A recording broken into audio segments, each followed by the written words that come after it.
Assalamualaikum warahmatullahi wabarakatuh. Teman-teman, ketemu lagi dengan Mas Admin di hari ke-6 BIMTEK Microsoft Excel Intermediate nih ya. Ini hari ke-6 kita latihan soal lagi. Soalnya di latihan 1 itu sempat videonya saya coba tambahin musik ya. Tapi ternyata laptopnya nge-lag gitu, jadi di Intermediate 1 dan seterusnya nggak saya kasih musik karena nggak kuat ternyata laptopnya. Jadi ya agak bosen gini lah, nggak apa-apa ya, nanti kalau kecepatan ya di pause, kalau kelewatan ya diulangi lagi videonya gitu. Nah, ini kita masuk soal Microsoft Excel Intermediate 3. Judulnya adalah melakukan rekap data. Jadi di 1, 2 itu kita sudah membahas caranya mengambil data, caranya ngurutin data, caranya ngeprint. Nah, ini kita ini soalnya untuk merekap. Jadi ini sudah saya download ya. Ini soalnya kayak gini. Nah, ini file Excel-nya kayak gini. Jadi di file Excel-nya itu ada 1193 baris, isinya PNS, data PNS ya. Data PNS ini biasa ya, ini ini fiktif semua ya, nama NIP itu fiktif. Kalau nama puskesmas sih ya ada, cuma orang ini nggak ada di puskesmas Timur, ini cuma data fiktif untuk keperluan pembelajaran. Jadi di sini ada 3 set ya. Set 1 itu isinya data ASN, data pegawai ini sejumlah 1193. Di set 2 ada format rekapnya nih, ada format rekap. Jadi ke sini kita ada jabatan dokter gigi, bidan, perawat dan seterusnya. Ke bawah itu ada puskesmas Adimulyo, Alian, Ambal 1, Ambal 2 sampai puskesmas Seruang. Nah, terus soalnya rekaplah jumlah personil PNS P3K berdasarkan jabatan puskesmas jabatan sesuai dengan format yang ada di set 2. Nah, ini kayak gini. Nah, kalau untuk merekap di Excel itu ada 2 cara ya. Pertama itu pakai fungsi COUNTIF ya. Nanti kita bahas. Yang kedua itu pakai pivot table. Jadi ada 2 cara, nanti kita bahas dua-duanya sekali duduk. Fungsi count. Nah, ini kita bahas fungsi count dulu. Count itu untuk menghitung ya. Contoh gini, kita akan menghitung ini berapa orang sih, dari sini sampai bawah itu ada berapa orang. Itu kita bisa pakai fungsi count ya. Jadi count hitung dalam bahasa Inggris count ya, sama dengan count, COUNT, kurung buka. Nah, kita klik di sini, sheet yang dipilih ini ya, A ya, bukan selnya, tapi taruh di sini nih, klik. Nah, otomatis ini nulis sheet 1 pentung AA, ini maksudnya semua kolom A, semua baris di set 1. Kita enter. Jadi ketemunya 1193. Jadi ada 1193 data di sini yang isinya nomor. Jadi baris yang atas sendiri nggak gitu ya, karena bukan nomor. Nah, itu fungsi count. Nah, itu fungsi count. Sekarang di atasnya fungsi count itu ada fungsi COUNTIF. Fungsi COUNTIF itu sama kayak fungsi count, tapi kita bisa ngitung bisa ngitung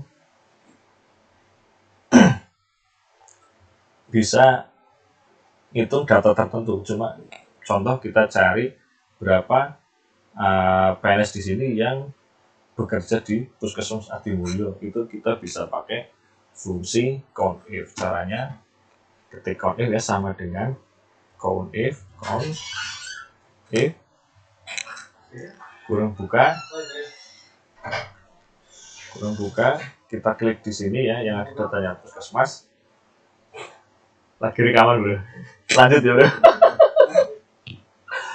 Kita klik di sini yang ada puskesmas nih, klik di sini titik koma, terus kita tulis puskesmas Adimulyo, petik kurung tutup enter. Nah jumlahnya 41, jadi ada 41 ASN yang bekerja di Puskesmas Adimulyo. Atau Puskesmas Adimulyo itu kita bisa ganti pakai ini kan ini ya, kita bisa ganti pakai B5 kayak gini, B5 karena di sini isinya juga Puskesmas Adimulyo, jadi kita pilih set 1 H3 B5 gini sih bisa sama, isinya sama 41. Nah itu Puskesmas Adimulyo. Kita menghitung ada 41 PNS yang bekerja di Puskesmas Adimulyo. Nah sekarang kita cari lagi berapa PNS yang jabatannya dokter. Nah ini juga sama, kita pakai count if sama dengan count if kurung buka, kita pilih di sini. Nah dokter itu di F ya, jadi yang dipilih yang F kayak gini, kita pilih F, jadi kursornya taruh di huruf F kayak gini sampai berubah menjadi panah ke bawah, kita klik. Nah kayak gini, kurung tutup, belum kurung tutup, titik koma, terus yang dicari dokter ya, tulis dokter, baru kurung tutup. Nah ada 64, jadi ada 64 PNS yang jabatannya dokter. Nah sekarang gimana caranya menghitung puskesmas berapa PNS di Puskesmas Adimulyo yang jabatannya dokter. Tadi kan yang Puskesmas Adimulyo udah 41, yang jabatannya dokter udah 64. Nah yang jabatannya dokter dan kerjanya di Puskesmas Adimulyo, nah itu nanti kita pakai fungsi count ifs ya, jadi ada s nya, count ifs, tulisannya kayak gini, sama dengan count if s kayak gini, count if s kurung buka, kita cari dulu yang jabatannya dokter misalnya ya,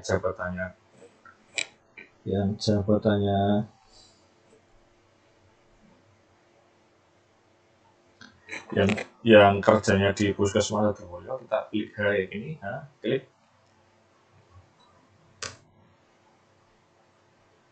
Terus ini ya, bisa tulis Puskesmas Adimulyo, bisa juga tulis ini kita tulis ini aja dulu, Puskesmas Adimulyo.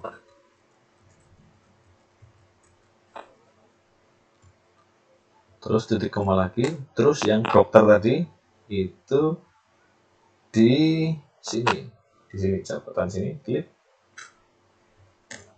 jabatannya dokter.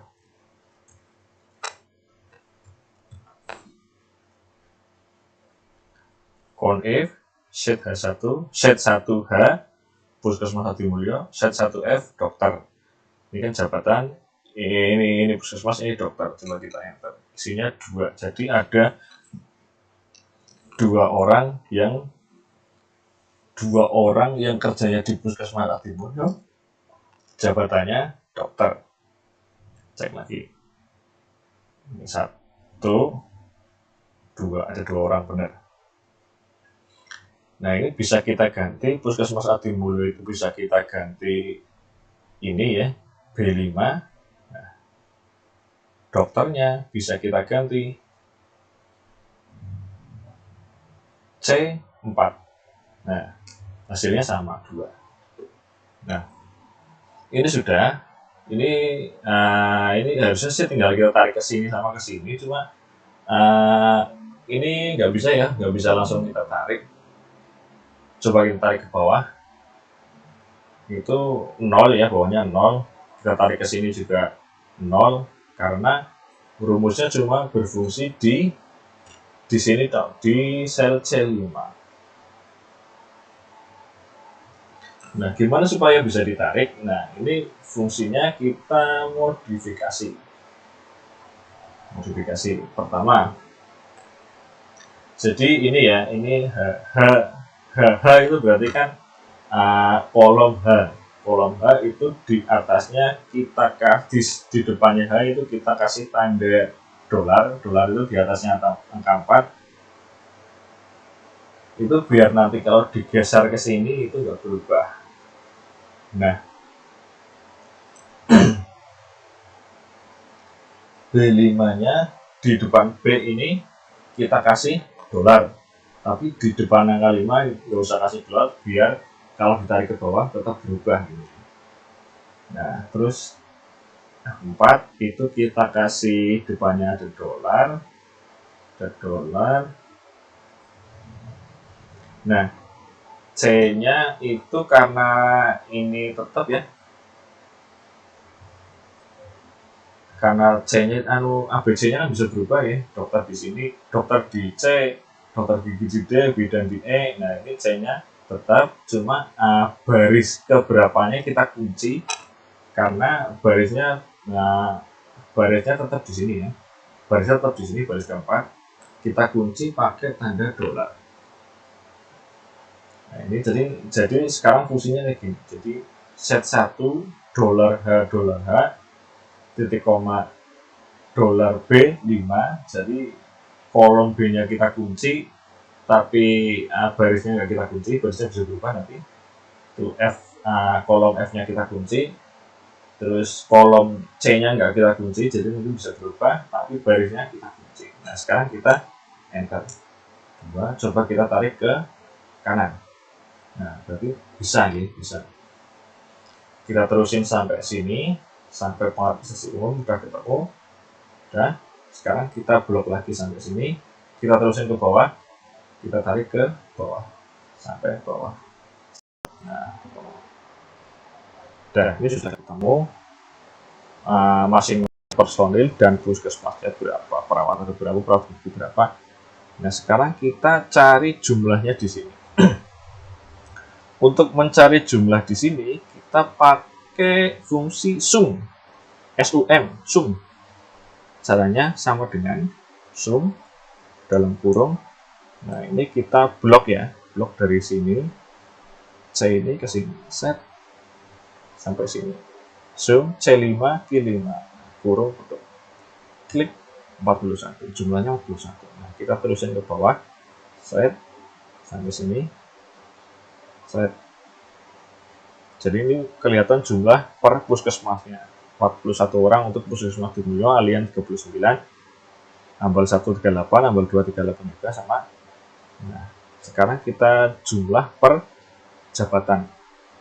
Sama, kita pakai fungsi sum lagi, sama dengan sum dalam kurung, kita blok dari sini ke bawah, kurung, tutup, enter. Nah, ketemu 64. Nah, kita tarusin ke kanan. Set. Ketemu ya, 1193. Nah, itu udah ketemu. Pakai fungsi conif. Nah, ini udah ketemu, rekornya udah selesai. Nah, ini cara pertama tadi pakai fungsi tadi ya. Nah, cara keduanya kita pakai pivot table. Pivot table itu menu yang di sini. Yang pertama, kita buka dulu set 3. Kita buka set 3, klik di sini, terus kita pilih pivot table. Kita pilih di sini ada insert, kita pilih insert, klik di sini, terus kita cari pivot table. Nih di sini ada menu pivot table. Klik di sini, klik. Nah, terus kita cari table range. Table range itu kita pilih ya, ini ada pilihannya nih, kita pilih aja di sini, klik. pilih set 1 tadi, terus kita pilih dari sini ini 1 sampai bawah sendiri sampai sini, klik. Nah, terus kita enter ini, terus oke. Nah, oke. Nah, di sini ada pivot table file list. Nah, di sini yang mau kita tampilkan, yang mau kita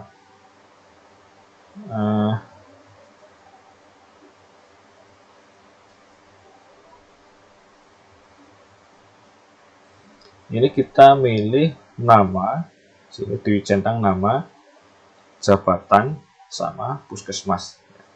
Nama, jabatan, sama puskesmas. Nah, di sini ada nama, jabatan, puskesmas ya. Nah, puskesmasnya kita pindah ke, cek ini, namanya kita pindah ke sebelah sini nih. Nah, namanya pindah sini, terus jabatannya pindah sini. Jadi nama di sini, jabatan di sini jabatan, sini puskesmas, sini nama gitu. Nah, di sini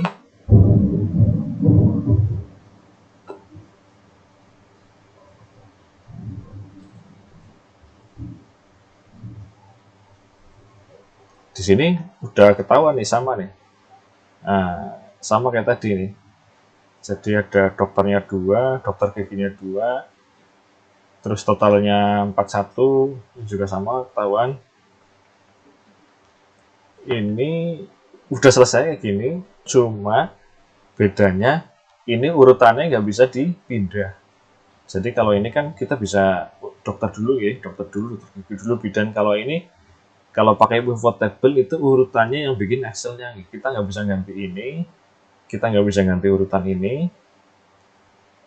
Kalau dikasih border gini sih masih bisa, cuma kita nggak bisa ganti urutan ini. Kelebihannya kalau pakai pivot table ini sih bisa lebih cepat ya, karena kita tinggal centang-centang, pindah-pindah, oke, langsung berubah kayak gini. Cuma kekurangannya yaitu kita nggak bisa ganti ukuran huruf ya, kita bisa ganti jadi Arial misalnya. Cuma kita nggak bisa ngerubah urutan kolomnya. Jadi kolom sama barisnya itu otomatis urut abjad dari A sampai Z. Nah, itu kayak gitu ya. Yang ini pakai fungsi conifs, nah yang ini pakai pivot table. Oke, jadi sekian pembahasan intermedia 3, kurang lebihnya mohon maaf. Assalamualaikum warahmatullahi wabarakatuh.